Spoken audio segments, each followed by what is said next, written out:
Setelah merantau ke negara maju, contohnya kayak Jepang ini, aku baru sadar ada beberapa pengalaman yang harus dipelajarin yang bisa kita jadikan pelajaran baru dan mengubah budaya pikir kita. Beberapa di antaranya itu salah satunya adalah kayak misalnya pengen liburan nih, jadi minta cuti ke perusahaan. Nah, rata-rata orang Jepang khususnya ya, kalau mereka tahu kalau kita itu pengen liburan, kebanyakan dari mereka itu pasti bilangnya selamat bersenang-senang, selamat liburan, atau sugoi ne, okane mochi da yo ne. Nah, pasti cuman bilang kayak gitu. Tapi kalau orang kita, udah pasti omongannya tak lain tak bukan nitip oleh-oleh atau nitip sesuatu lah. Nah, kalaupun udah dikasih nanti, misalnya kayak gantungan kunci atau cenderamata apalah gitu, kalau mereka berasa itu harga murah atau barang murah, pasti ngomongin dalam hati atau ngomong ke orang lain, pelit kali pun si Anu itu gitu. Pergi jauh-jauh liburan cuma bawa gantungan kunci.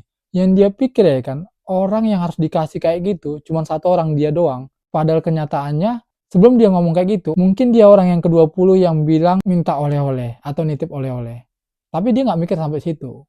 Yang kedua, selama aku tinggal beberapa tahun di Jepang ini, nggak pernah sekalipun aku lihat orang kesurupan, apalagi kesurupan massal. Kalian lah dulu, pernah nggak kalian lihat yang udah tinggal di Jepang saat ini? Dan setelah aku cari tahu, ternyata kesurupan itu bisa dijelaskan secara ilmiah oleh dokter.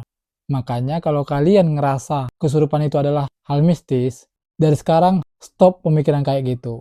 Karena kalau kalian mau cari tahu penjelasannya, cek aja di Google atau di YouTube. Pasti ada. Yang ketiga itu, Wak, ngerasa makin bodoh. Sebelum datang ke Jepang ini, mungkin beberapa di antara kalian ngerasa apa yang kalian bisa atau pengetahuan kalian selama ini, yang kalian dapat di negara kita, itu udah hebat lah, udah keren. Tapi pada kenyataan sampai di sini ketemu dengan orang-orang yang mungkin banyak pengalaman ataupun orang asing lain, bukan hanya orang Jepang ya. Bisa jadi kalian ngerasa itu ilmu kalian itu nggak ada apa-apanya. Aku sendiri udah ngerasain. Walaupun memang kita harus akui ada beberapa orang Jepang, ya kurang lah memang. Bisa dibilang dia beruntung jadi orang Jepang. Kalau sempat di Indonesia, udah jadi tai lah. Yang keempat itu lebih menghargai adab daripada agama. Atau lebih menghargai tingkah laku lah gitu. Jadi kalau di Jepang itu, kalau kita nggak ikut aturan, ya gimana ya? Kita dicap gitu, apalagi kita sebagai orang asing. Jadi nggak berlaku di sini simbol-simbol agama yang mana sok-sok kita nunjukin agama kita, sok kelihatan ibadah gitu. Tapi tingkah lakunya nggak mencerminkan hal itu. Contohnya kayak tertib buang sampah, taat saat antri, hal sepele aja sih, itu yang lebih dihargai. Oh ya geng, buat kalian yang pengen tanya-tanya silahkan DM aja ke Instagram @aris9262_, jangan pernah DM ke TikTok karena itu sama aja pekerjaannya sia-sia.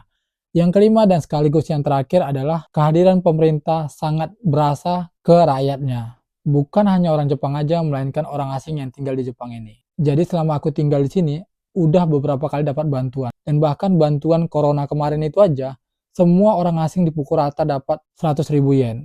Atau kalau dirupiahin sekitar 10 jutaan. Dan beberapa di antaranya juga kayak subsidi kenaikan listrik, gas, itu juga dapat bantuannya. Bantuan untuk kelahiran juga bukan hanya orang Jepang aja yang dapat. Kalau nggak salah sih bantuannya sekitar 500.000 yen atau kalau di rupiahin sekitar 50 juta. Plus lagi penyuluhan saat bencana, misalnya kayak tsunami ataupun gempa bumi. Jadi hal seperti itu kita bisa rasain. Makanya kalau misalnya kita sadar uang pajak di Jepang ini termasuk mahal, tapi jelas semua bisa ngerasain tanpa terkecuali. Jadi menurut kalian gimana, Wak?